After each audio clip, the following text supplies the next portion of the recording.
एक विशेष उद्देश्य से यहाँ पर मुझे आमंत्रित करनी पड़ी है। खास तौर पर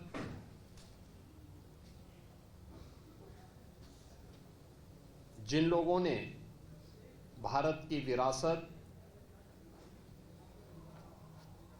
को बदनाम करने, विकास की परियोजनाओं में बैरियर बनने की फिरौती ले रखी है, उनके द्वारा भारत की आध्यात्मिक और सांस्कृतिक राजधानी के रूप में विख्यात अविनाशी काशी को बदनाम करने के लिए यहां पर पिछले 11 वर्ष के अंदर हुए समग्र विकास की परियोजना को बाधित करने के लिए जो साजिशें रची जा रही हैं और जिस प्रकार का दुष्प्रचार किया जा रहा है, इसके बारे में सही तथ्य जनता जनार्दन के सामने आ सकें आप सबके माध्यम से, इसलिए मुझे आज यहां पर आना पड़ा है।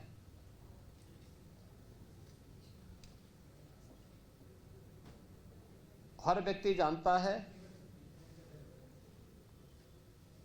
काशी अविनाशी है। काशी के प्रति हर सनातन धर्मावलंबी और हर भारतवासी अपार श्रद्धा का भाव रखता है।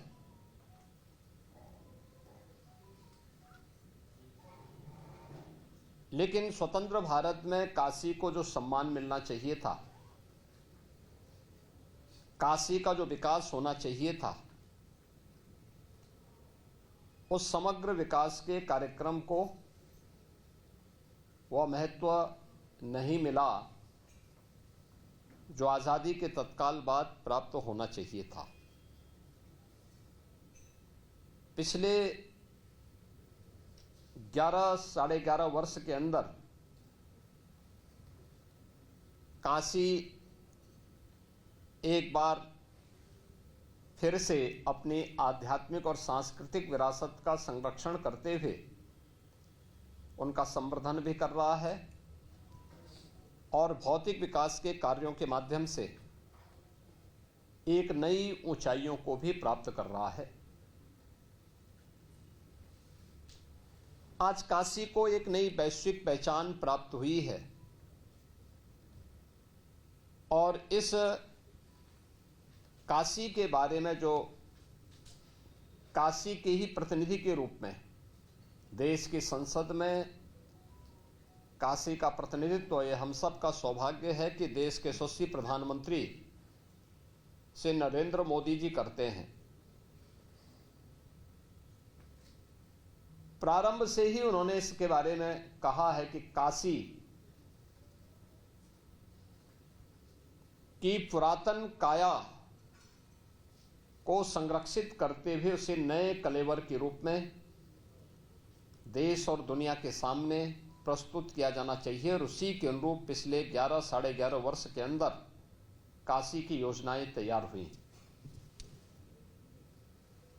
55,000 करोड़ रुपए से अधिक की परियोजनाएं काशी के लिए स्वीकृत हुई, जिनमें से 36,000 करोड़ रुपए की परियोजनाएं लोकार्पित हो चुकी हैं और शेष परियोजनाएं प्रगति पर तेजी के साथ आगे बढ़ रही हैं।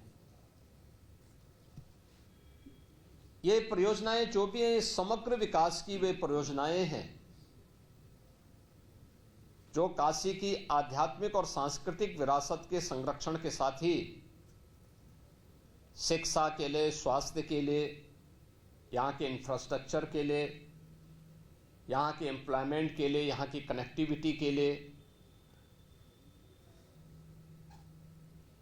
काशी में नए नए संस्थान खुल सकें और काशी के परंपरागत उद्यमियों के द्वारा तैयार किए गए प्रोडक्ट को जीआई टैग के माध्यम से वैश्विक पहचान प्राप्त हो, इन सब को लेकर के आज काशी में उस प्रकार की व्यवस्थाएं युद्ध स्तर पर पिछले 11 साढ़े 11 वर्ष के अंदर काशी को प्राप्त हुई हैं।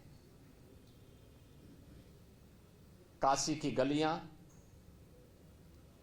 काशी के अंदर 2014 के पहले किस प्रकार की स्थितियां थीं, ये किसी से छुपा हुआ नहीं है। काशी के अंदर एवरेज अगर 2014 के पहले आप देखें, या मैं कहता हूं कि काशी विश्वनाथ धाम बनने के पहले काशी के अंदर एवरेज जो श्रद्धालुओं की संख्या थी वह 5,000 से लेकर के मैक्सिमम 25,000 तक पहुंचती थी। आज उसी काशी में एवरेज जो श्रद्धालुओं की संख्या है वह 1.25 लाख से लेकर के 1.5 लाख है प्रतिदिन की। और पीक सीजन में यानी सावन के मास में, शिवरात्रि के आयोजन के अवसर पर और अन्य आयोजनों में यह संख्या 6 लाख से लेकर के 10 लाख तक पहुंचती है। अकेले गत वर्ष ही काशी में 11 करोड़ से अधिक श्रद्धालुओं ने काशी में बाबा विश्वनाथ धाम में दर्शन किया। काशी के समग्र विकास को उन्होंने देखा और काशी के अंदर चल रही इन विकास की योजनाओं में अपना योगदान भी किया। पिछले यानी काशी विश्वनाथ धाम बनने के बाद से लेकर के अब तक अकेले काशी ने देश की जीडीपी में 1.3 लाख करोड़ रुपए का योगदान किया है। यहां रोजगार के नए अवसर सुलभ हुए हैं, क्या गाइड के रूप में, क्या पुरोहित्य कर्म के रूप में, क्या व्यापार के रूप में फूल पत्ती और प्रसाद बेचने के साथ ही रेस्टोरेंट, होटल, नाविकों के रोजगार, टैक्सी और अन्य सभी कार्यों के लिए भी ये समग्र विकास के वे सभी आयाम हैं। आज काशी की सभी सड़कें 4 लेन से जुड़ी हैं। काशी के अंदर अब यातायात घंटों जाम का नहीं, एक स्मूथ यातायात बना है। आज काशी के लिए ट्रेन की नई नई सुविधाएं देश के अलग अलग कोने के लिए वंदे भारत से लेकर के अमृत भारत की ट्रेनें और अन्य तमाम प्रकार की सुविधाएं बढ़ी हैं। वायु कनेक्टिविटी बढ़ी है और इनलैंड वाटरवे की सुविधा देश के अंदर पहला कोई बना है तो वाराणसी से हल्दिया के बीच में ही प्रारंभ हुआ। देश का पहले रोपवे ट्रैफिक की व्यवस्था वाराणसी के अंदर युद्ध स्तर पर उस पर कार्य भी चल रहा है। काशी में काशी विश्वनाथ धाम के साथ ही यहां के आध्यात्मिक विरासत से जुड़े हुए, यहां की सांस्कृतिक विरासत से जुड़े हुए सभी स्थलों के लिए उनके आध्यात्मिक और सांस्कृतिक संरक्षण उनका करते हुए उन्हें नए कलेवर के रूप में प्रस्तुत करने का कार्य भी पिछले 11 वर्ष के अंदर काशी में हुआ। काशी की पहचान बाबा विश्वनाथ मंदिर से, यहां के पवित्र मंदिरों से और मां गंगा से है। 2014 के पहले गंगा जल काशी के अंदर आचमन तो दूर, स्नान करने लायक नहीं था। आज काशी के अंदर गंगा जल कोई भी आता अभिभूत होता है। आज आचमन भी कर सकते हैं, स्नान भी कर सकते हैं। काशी की पहचान काशी के घाट हैं और हर व्यक्ति कह सकता है इन घाटों की दुर्गति 2014 के पहले कैसी थी। आज वे घाट हर एक भारतीय को अपनी ओर आकर्षित करता है, अपनी पुरातनता के साथ साथ आधुनिक कलेवर के रूप में स्वच्छ और सुंदर दिखाई देते हैं। और देश का सबसे बड़ा घाट नमो घाट आज काशी के अंदर, काशी के साथ साथ पूरे देश को जोड़ने का एक माध्यम बना है। काशी तमिल संगमम के आयोजन जिस भव्यता के साथ नमो घाट पे आयोजित होते हैं, अन्य तमाम प्रकार के कार्यक्रम होते हैं, हजारों की संख्या में काशी वासी, पूर्वांचल वासी और देश के कोने कोने से आने वाला श्रद्धालु जब वहां जाता है तो देखते देख भी बनता है। याद करिए 2014 के पहले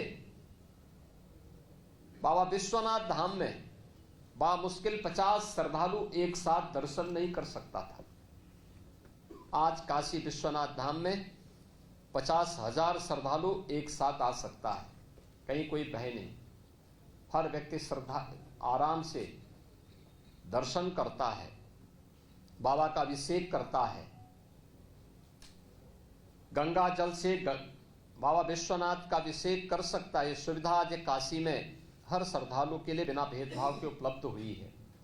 यानी ये सभी कुछ पिछले 11 वर्ष के अंदर काशी के अंदर देखने को मिले हैं। शिक्षा के नए नए केंद्र काशी के अंदर खुले हैं। आज काशी में स्वास्थ्य के नए नए केंद्र खुले हैं। सुपर स्पेशलिटी ब्लॉक काशी में बीएचयू के अंदर तैयार हुआ है। कैंसर के अत्याधुनिक ट्रीटमेंट की सुविधा आज काशी में प्राप्त हो रही है। बीएचयू में नई सुविधाएं मिली हैं। निफ्ट की नई सुविधा यहां के नौजवानों के लिए रोजगार के नए अवसर उपलब्ध करवाता है।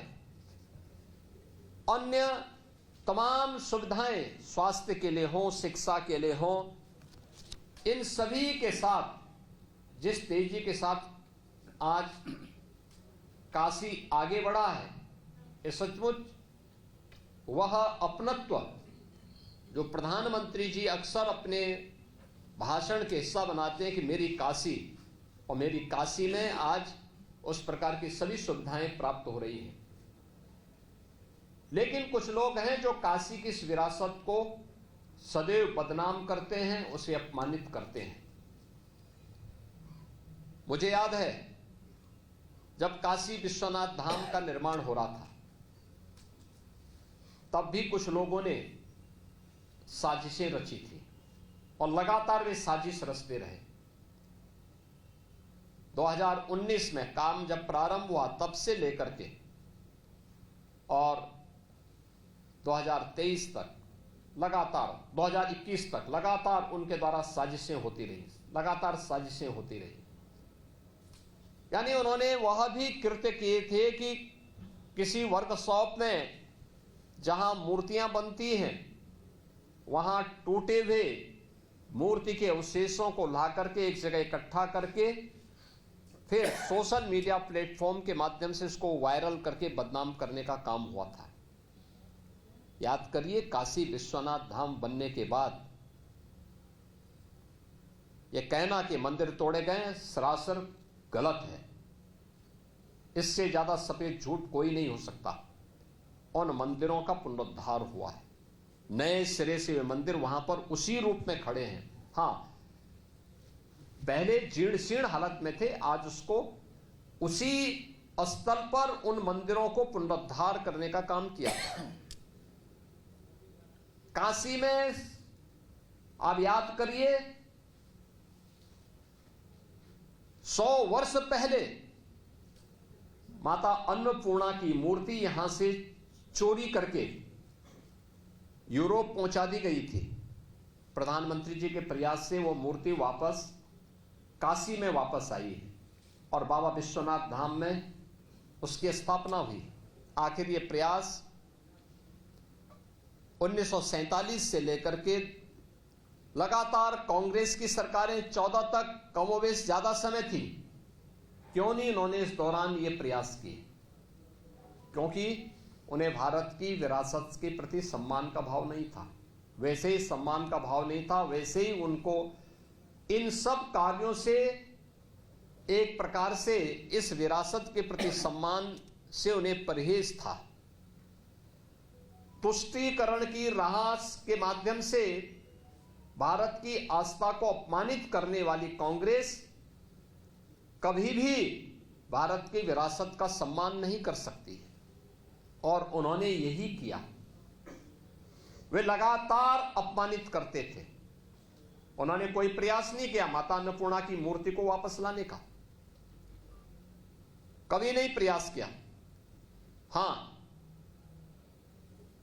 जब द्वादश ज्योतिर्लिंग में प्रथम ज्योतिर्लिंग भगवान सोमनाथ के मंदिर के पुनरुद्धार के कार्यक्रम को लौह पुरुष सरदार वल्लभ भाई पटेल ने आगे बढ़ाने का संकल्प लिया था, तत्कालीन कांग्रेस प्रमुख के रूप में,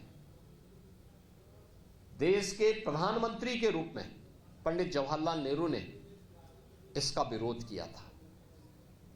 उन्होंने देश के राष्ट्रपति को भी इस समारोह में, प्राण प्रतिष्ठा समारोह में जाने से रोकने के लिए पत्र लिखा था। यानी भारत के विरासत का अपमान कांग्रेस कर रही है, यह उसका उदाहरण है। कांग्रेस ने हमेशा यह कार्य किया, क्योंकि उच्चतम न्यायालय में कांग्रेस नेतृत्व की यूपीए की गवर्नमेंट ने सुप्रीम कोर्ट में तक एफिडेविट दाखिल किया था। उन्होंने राम की विरासत के प्रति, कृष्ण की विरासत के प्रति किस प्रकार की टिप्पणी और किस प्रकार के एफिडेविट सुप्रीम कोर्ट में दाखिल किए थे, यह भी किसी से छुपा हुआ नहीं है। काशी विश्वनाथ धाम, यह काशी को एक नई वैश्विक पहचान दिलाने और इसके माध्यम से आने वाले श्रद्धालुओं को सुविधा प्राप्त हो सके, यह तो हुआ ही, लेकिन कृतज्ञता ज्ञापित करने का भी एक माध्यम बना। याद करिए, औरंगजेब के द्वारा तोड़े गए बाबा विश्वनाथ मंदिर का पुनरुद्धार करने का काम सबसे पहले यहां पर लोकमाता अहिल्याबाई होलकर ने किया था, और लोकमाता अहिल्याबाई होलकर को कांग्रेस ने कभी सम्मान नहीं दिया। लोकमाता अहिल्याबाई होलकर और आदि शंकराचार्य की प्रतिमा को काशी विश्वनाथ धाम में महत्व मिले, ये प्रधानमंत्री मोदी जी के कारण संभव हो पाया है। आज जो लोग काशी के इस समग्र विकास के कार्यक्रम को आगे बढ़ाने के लिए नमामि गंगे के माध्यम से गंगा की निर्मलता और अविरलता को बनाए रखने के लिए प्रधानमंत्री मोदी जी के द्वारा किए गए प्रयास को विभिन्न प्रकार की साजिशें करके उनमें अवरोध पैदा करने का काम कर रहे हैं। पिछले 3-4 दिनों से उनके द्वारा सोशल मीडिया प्लेटफॉर्म के माध्यम से तमाम प्रकार के अनलगल और झूठी तस्वीरें प्रस्तुत करके जनता जनार्दन को गुमराह करने का काम किया जा रहा है। ये वे लोग हैं जिन लोगों ने विरासत का सम्मान कभी नहीं किया, अपने समय में विकास के कार्यों को आगे नहीं बढ़ाया, लेकिन अपनी शरारत से इन विरासत को बदनाम करने और विकास के कार्यों में बाधा पैदा करने से ये लोग बाज नहीं आ रहे हैं और अनलगल प्रलाप करते हैं, अनलगल प्रलाप करते हैं, नाविकों के बारे में टिप्पणी करते हैं। काशी में याद करिए 14 के पहले यहां के नाविक डीजल या केरोसिन से अपनी स्टीमर का संचालन करते थे। आज सीएनजी और अत्याधुनिक सुविधा उनके पास आ चुकी है। पहले की तुलना में उनकी आमदनी कई गुना बढ़ी है। आज आकर्षण का केंद्र काशी के घाट बने हुए हैं। हजारों लोगों की आजीविका का यह माध्यम बना है। इन सब से ध्यान हटाने के लिए, क्योंकि काशी में जब भी कोई नया कार्य प्रारंभ होता है, इनके द्वारा कोई ना कोई नकारात्मक टिप्पणी और नेगेटिविटी पैदा करने के प्रयास होते हैं। और यही काशी की अगर हम बात करते हैं, प्राचीन काल से ही काशी के अंदर, काशी आध्यात्मिक परंपरा के साथ ही अगर आप काशी के अंदर जब कोई संकल्प के साथ जुड़ते हैं, बाबा विश्वनाथ धाम में आप पूजा अर्चना करते हैं, तो वहां पे जो हमारा संकल्प भी होता है, महाशमशाने की ही चर्चा होती है। यहां के दो महत्वपूर्ण शमशान, हरिश्चंद्र घाट और मणिकर्णिका घाट, यहां पर प्राचीन काल से ही सनातन धर्मावलंबी आते रहे हैं। जीवन की अंतिम यात्रा को विसर्जन करने के लिए वहां पर अपने प्रियजनों को अंतिम संस्कार के साथ उन्हें अग्नि संस्कार देने के लिए आते हैं। मणिकर्णिका घाट में आज भी आप जाएंगे, कोई देखेगा, या वहां पर जो भी अंतिम संस्कार की कार्रवाई होती है, किन स्थितियों में होती है, हर व्यक्ति देख सकता है, जान सकता है। यानी कोई अपने प्रियजन को अंतिम विदाई भी सम्मानजनक ढंग से न दे सके। हमारे 16 संस्कारों में, सनातन धर्म के 16 संस्कारों का एक महत्वपूर्ण संस्कार है अंतिम विदाई सम्मानजनक ढंग से मिले, स्वच्छ वातावरण में मिले। और जब उसके लिए एक कार्यक्रम का शुभारंभ होता है, वह भी सरकारी पैसे से नहीं, CSR के धन से, आदरणीय प्रधानमंत्री जी की प्रेरणा से, काशी के साथ साथ पूर्वी उत्तर प्रदेश और बिहार के लोगों को जो सनातन धर्म का एक महत्वपूर्ण संस्कार है, उस अंतिम संस्कार के कार्यक्रम को भी सम्मानजनक ढंग से किसी प्रियजन को उपलब्ध करवाने के लिए, उस प्रकार के इंफ्रास्ट्रक्चर को विकसित करने के लिए प्रेरित किया जाता है, कार्य आगे बढ़ता है। इनके द्वारा फिर वही प्रलाप प्रारंभ हो गया, बदनाम करने की साजिश वही प्रारंभ हुई है।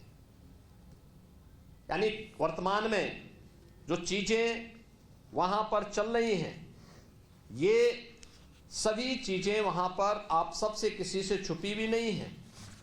यहां पे आपको मैं इसके बारे में अवश्य बताना चाहूंगा कि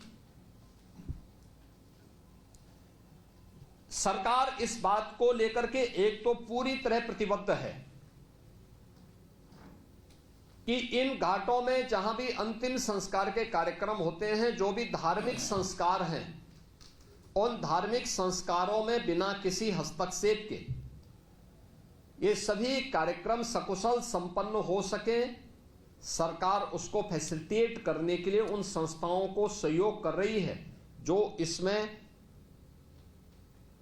सनातन धर्म के इस महत्वपूर्ण संस्कार को वहां पे संपन्न करने के लिए योगदान देंगे। और इसके लिए उनकी अनुष्ठान की पवित्रता को, उसकी निरंतरता को और उसकी गरिमा को बनाए रखने के लिए सरकार पूरी तरह प्रतिबद्ध है और उसके लिए कार्य प्रारंभ हुआ है। और इसी दिशा से मणिकर्णिका घाट में भी जो वर्तमान में कार्य चल रहे हैं, उनमें श्रद्धालुओं और शोकाकुल परिवारजनों की सुरक्षा को ध्यान में रखते हुए, क्योंकि आप जानते हैं बरसात के दौरान नीचे पूरा गंगा जी का जल आ चुका होता है और बहुत कठिन होता है लोगों को गलियों में जहां तहां अंतिम संस्कार के कार्यक्रम को संपन्न करना होता है।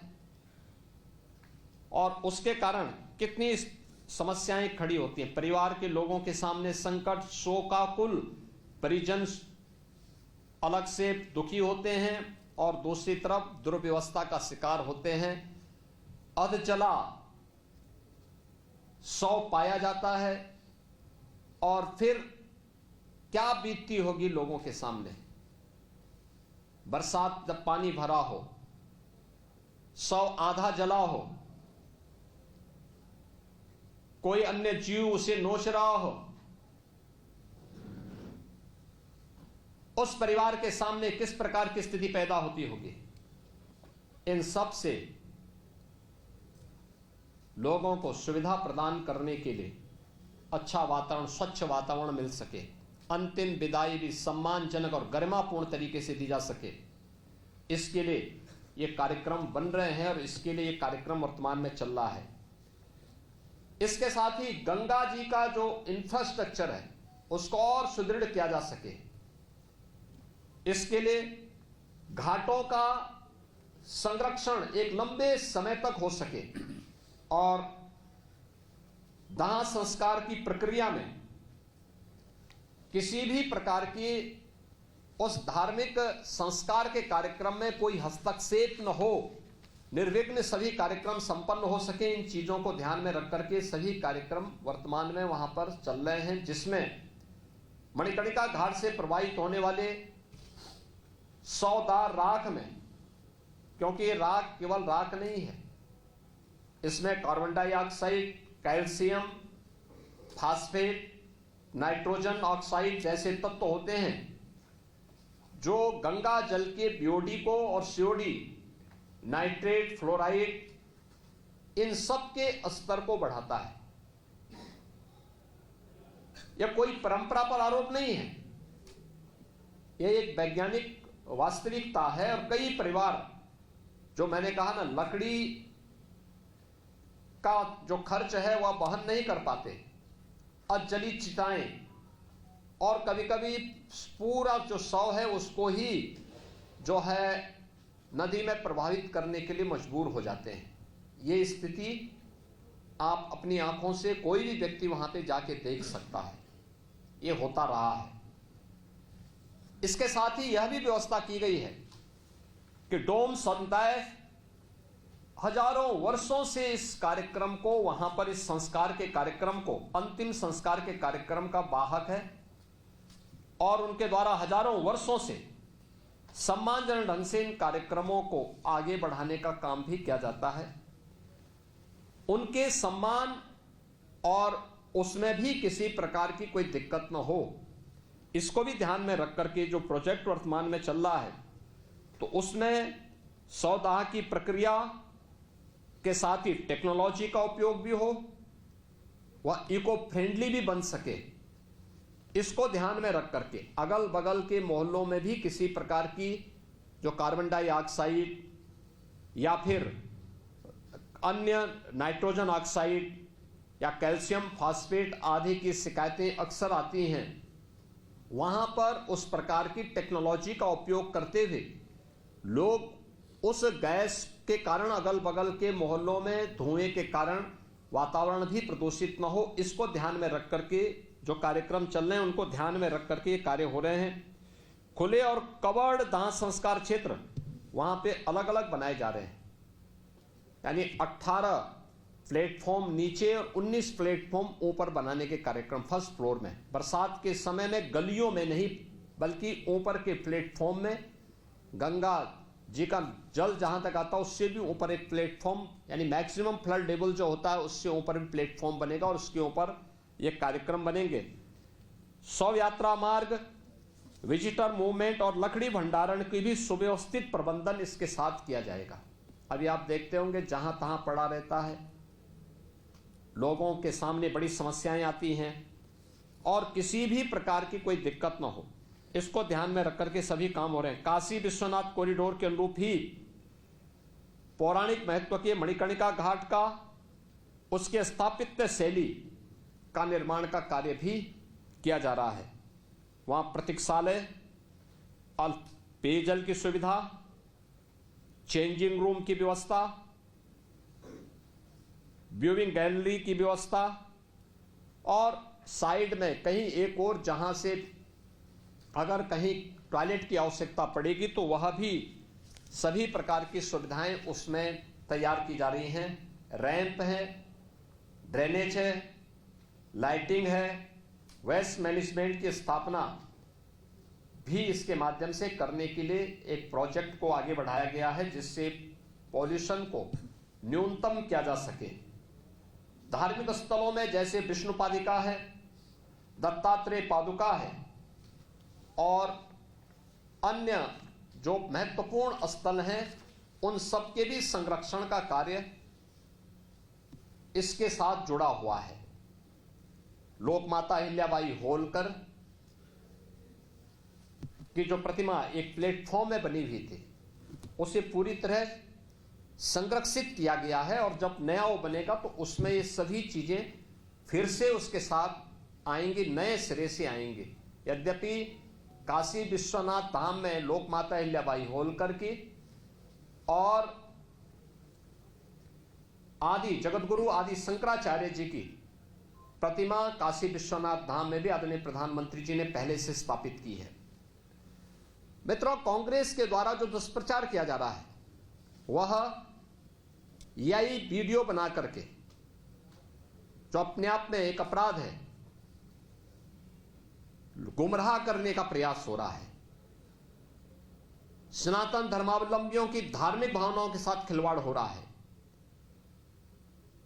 इनके द्वारा एआई जनरेटेड वीडियो बना करके मंदिर को तोड़ने का दुष्प्रचार फैलाया जा रहा है, जबकि हर व्यक्ति जानता है कि मणिकर्णिका में जो मंदिर हैं वे वहां पर वैसे मौजूद हैं, वे सभी इस प्रोजेक्ट के संरक्षण के पार्ट बनेंगे, क्योंकि घाट इसके बाद बनने हैं, इसलिए वे सभी मंदिर इससे संरक्षित होंगे। लेकिन इनके द्वारा लगातार जन भावनाओं के साथ खिलवाड़ करने के प्रयास किए जा रहे हैं और उन्होंने तमाम प्रकार से दुष्प्रचार करके इस प्रोजेक्ट को उनके द्वारा हर प्रकार से बदनाम और अपमानित करने का काम भी यहां पर किया जा रहा है। इसके साथ ही इनके द्वारा जो तमाम अन्य प्रकार के कार्य हो रहे हैं, यह जो दुष्प्रचार के कार्य हो रहे हैं, वह आवश्यक था कि काशी के विकास के बैरियर या काशी और देश के विरासत को अपमानित करने वाली कांग्रेस और उनके सहयोगियों या उनके ट्रेड्स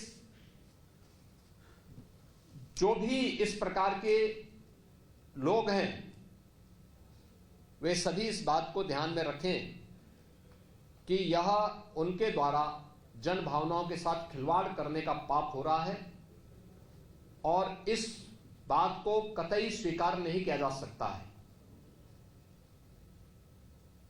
विरासत का सम्मान कैसे होता है, यह हमें कांग्रेस से पूछने की आवश्यकता नहीं है। अयोध्या में श्री राम जन्मभूमि पर भगवान श्री राम का 500 वर्षों के बाद मंदिर निर्माण का कार्य और भगवान राम की भव्य मंदिर का निर्माण,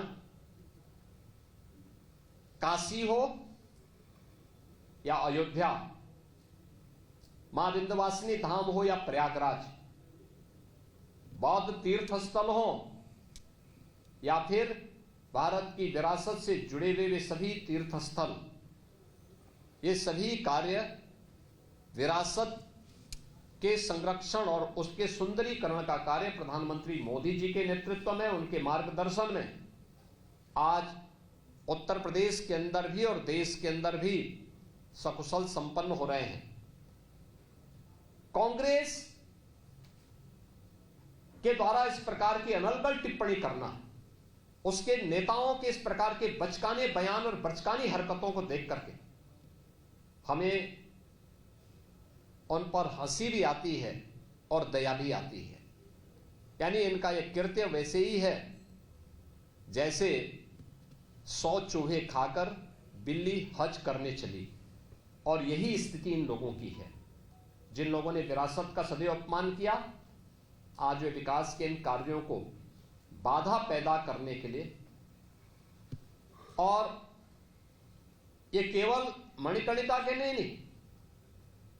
देखिए, सच्चाई तो ये है कि ये लोग विकास की उस हर कार्यक्रम में बाधा पैदा करेंगे जो काशी हो या प्रदेश हो या देश के विकास से जुड़ी हुई हो, लोक कल्याण से जुड़ी हुई हो, आम जनमानस के जीवन में व्यापक परिवर्तनकारी हो।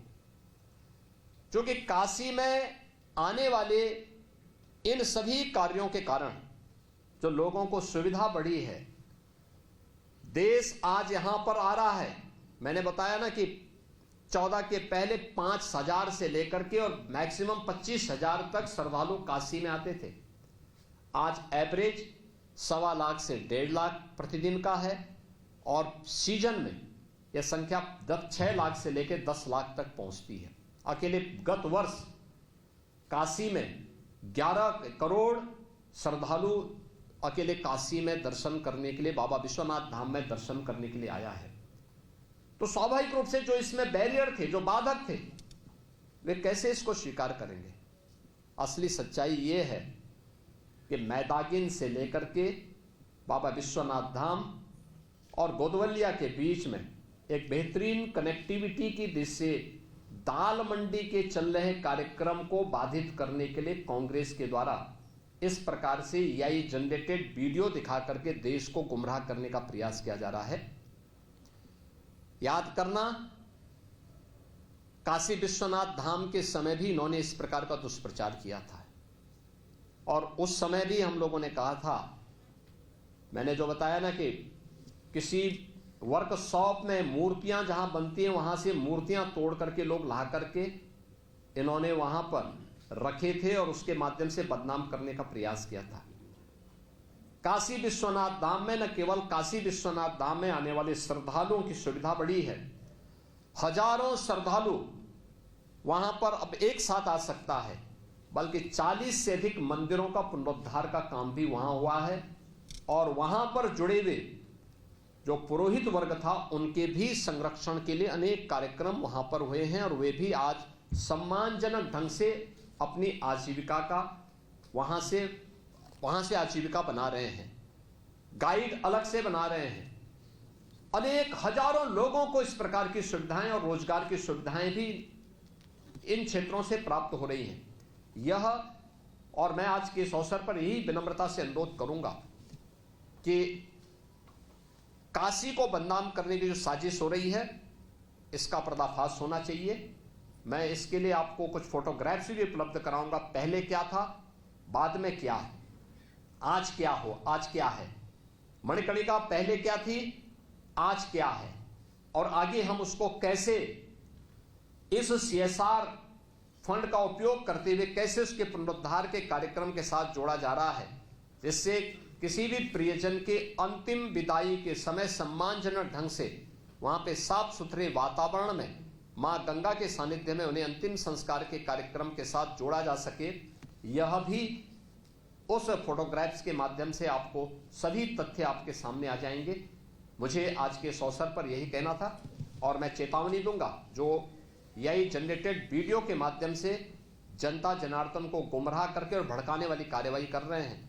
मुझे लगता है कि सरकार एक तरफ जन भावनाओं का सम्मान करेगी, लेकिन कोई भी ऐसी भड़काने वाली कार्रवाई जो जन भावनाओं के साथ खिलवाड़ करने वाली होंगी और लोगों को भड़काने वाली होंगी, उसको भी स्वीकार नहीं करेगी। धन्यवाद। तो वाराणसी से मुख्यमंत्री योगी आदित्यनाथ को सुन रहे थे आप, जहां उन्होंने प्रेस कॉन्फ्रेंस करते हुए चल रहे तमाम विकास कार्यों को लेकर जानकारी दी। तो दूसरी तरफ जो वाराणसी में विकास परियोजनाएं चल रही हैं उसे लेकर जो सवाल उठाए गए थे उसका भी सीएम योगी ने जवाब दिया है। तो सीएम योगी ने कहा कि देश को गुमराह करने की कोशिश की जा रही है। वाराणसी से सीएम योगी ने विपक्ष पर हमला बोला। सीएम ने कहा कि काशी को बदनाम करने की साजिश रची जा रही है, विकास कार्यों को रोकने की कोशिश की जा रही है, लेकिन विकास कार्य रुकेंगे नहीं। आपके मोबाइल पर तुरंत आएगी ब्रेकिंग न्यूज। स्क्रीन पर सबसे पहले दिखेगी बड़ी खबर, देश दुनिया की हर खबर एक जगह। अब आपके मोबाइल पर तुरंत फटाफट इंस्टॉल कीजिए न्यूज नेशन ऐप और रखिए खुद को अपडेट।